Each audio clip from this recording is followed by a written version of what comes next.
પ્રાયોજક છે cancer healer centre, a new beginning. બનાસકાંઠાના વાવના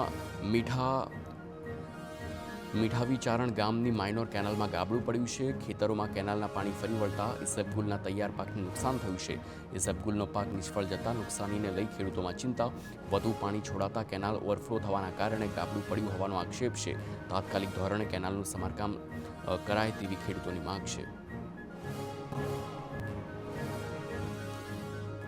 અમરેલીમાં ખનીજ ચોરી અટકાવવા તાલુકા પોલીસ એક્શન મોડમાં આવી છે. ચાપથળ ગામમાં પીઆઈની ટીમ દ્વારા દરોડામાં ખનીજ ચોરીનો પર્દાફાશ થયો છે. 4 ડમ્પર, 2 લોડર સહિત રેતી ચોરીમાં વપરાતા 6 વાહનો જપ્ત કરવામાં આવ્યા. તમામ વાહનો જપ્ત કરી ખાણ ખનીજ વિભાગને સોંપવામાં આવ્યા. પોલીસે 35 લાખનો મુદ્દામાલ જપ્ત કરી દંડાત્મક કાર્યવાહી કરી છે.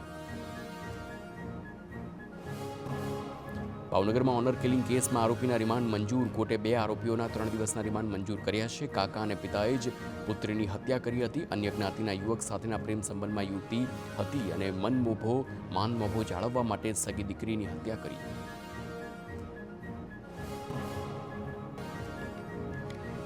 તો અમદાવાદમાં અમરાઈવાડી વિસ્તારમાં ગોડાઉનમાં આગની ઘટના. તેલના ડબ્બાના ગોડાઉનમાં ફાટી નીકળી આગ.